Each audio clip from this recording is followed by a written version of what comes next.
रात का वक्त था और अंधेरी सड़क पर रिमझिम अपनी लाल ड्रेस पहनकर गुस्से में कहीं जा रही थी।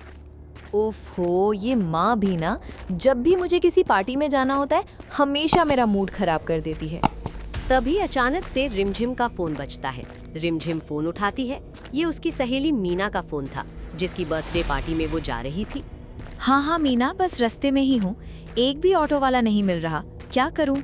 हाँ, बस आधे घंटे में आ जाऊंगी, थोड़ा इंतजार करना। तभी अचानक से रिमझिम के पैर के नीचे एक पत्थर आ जाता है और उसकी हिल्स टूट जाती है।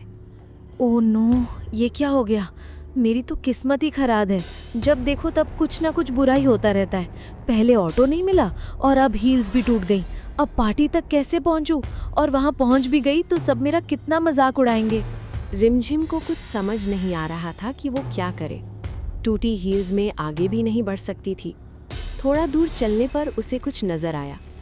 अरे, लगता है कुछ चप्पल का शोरूम है। यहाँ चलकर देखती हूँ, शायद कोई ढंग की सैंडल मिल जाए।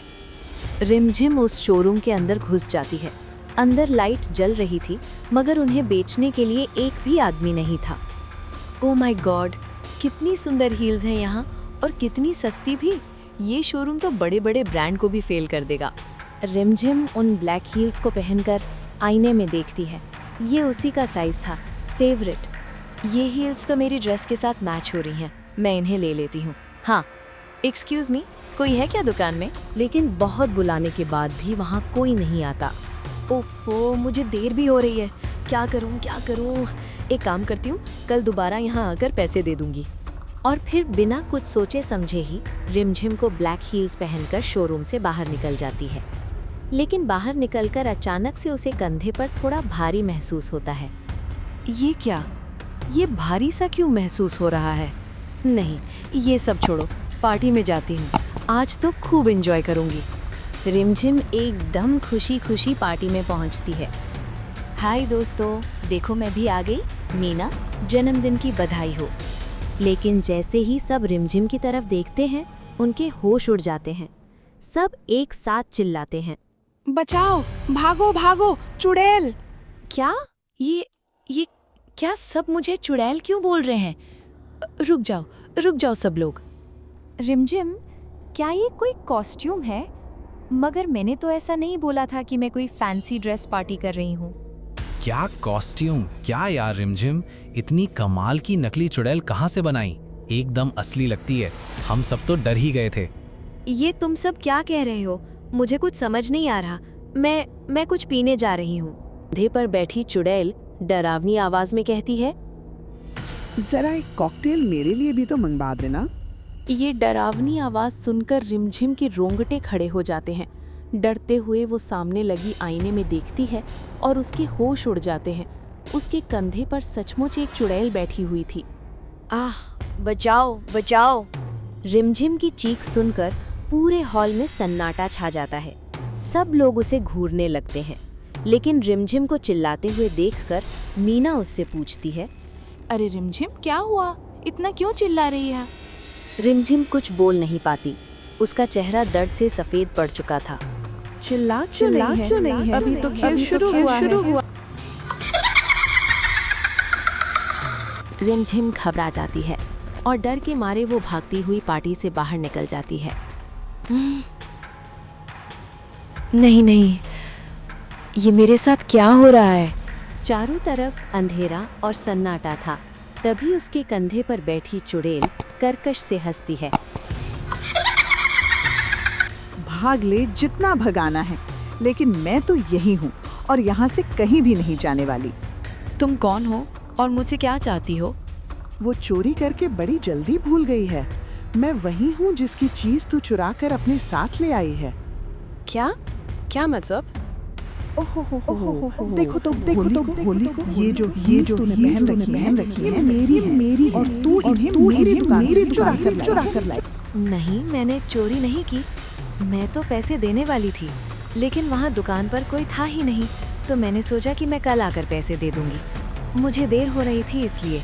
अच्छा, अब बहाने बना रही है। बिना पूछे चीज उठाना चोरी है। फिर तू चाहे कुछ भी कह, समझी? अब तो तू फंस चुकी है। जब रिमझिम को आगे कुछ समझ नहीं आता, प्लीज़ मुझे माफ़ कर दो, मैं कल जाकर पैसे दे दूंगी। हाँ। रिमझिम की बात सुनकर अब चुड़ैल हंसना बंद कर देती है और उसकी आवाज़ अचानक से गंभीर हो जाती है। अब बहुत देर हो चुकी है, अब मुझे पैसे नहीं चाहिए। अब तुझे पैसों की जगह कुछ और देना होगा। क्या देना होगा? मुझे भूख बहुत लगी है और मुझे अपना नाश्ता चाहिए। क्या नाश्ता? क्या मतलब? हाँ, या तो तू खुद मरेगी और मेरा नाश्ता बनेगी या फिर... नहीं नहीं, मैं मरना नहीं चाहती, प्लीज़ मुझे छोड़ दो। पता नहीं कौन सी मनहूस घड़ी थी जो मैं पार्टी में जाने के लिए घर से निकली। चुप और मेरी पूरी बात सुन। या तो तू मेरा नाश्ता बनेगी या फिर किसी और इंसान को मेरे पास लाना होगा मेरी दुकान पर, ताकि मैं उसका नाश्ता कर सकूं। रिमझिम कुछ देर के लिए चुप हो जाती है। उसका दिमाग तेजी से चल रहा था। वो समझ जाती है कि अगर उसने कुछ नहीं किया तो उसकी मौत पक्की है। अगर मैं किसी को ले आऊं तो तुम मुझे छोड़ दोगी? हाँ, मैं तुझे आज़ाद कर दूंगी, लेकिन ध्यान रखना, मुझे धोखा देने की कोशिश मत करना। रिमझिम एक गहरी सांस लेती है और थोड़ा संभल कर कहती है, ठीक है, मैं किसी को ले आऊंगी, लेकिन एक शर्त है। क्या? कैसी शर्त? अगर तुम ऐसे ही मेरे कंधे पर बैठी रहोगी तो कोई भी तुम्हें देखकर डर से ही भाग जाएगा। फिर मैं किसी को यहाँ लाने के लिए अपने जाल में कैसे फंसाऊंगी? इसीलिए अगर तुम्हें नाश्ता चाहिए तो मेरे कंधे से उतरना पड़ेगा, यही शर्त है। बात तो सही है तेरी। हाँ, इसीलिए तुम्हें मेरे कंधे से उतरना होगा। तुम एक काम कर सकती हो, तुम वापस अपनी दुकान में चली जाओ, फिर मैं किसी को बहाने से बाहर ले आऊंगी। ये बोलकर कि वहाँ शोरूम में तो बड़ी अच्छी और सस्ती सैंडल मिलती हैं। मानना पड़ेगा, चालाक तो है तू। ठीक है, मैं तेरी बात मान लेती हूँ और दुकान पर चली जाती हूँ। ये कहकर चुड़ैल रिमझिम के कंधे से उतर जाती है और रिमझिम को बहुत ही हल्का महसूस होता है। लेकिन याद रखना, अगर तू नहीं आई तो मैं खुद तुझे ढूंढ कर खा जाऊंगी। हाँ, मैं जरूर आऊंगी। भला तुम्हें कोई धोखा कैसे दे सकता है? रिमझिम की बात सुनकर चुड़ैल हवा में गायब हो जाती है।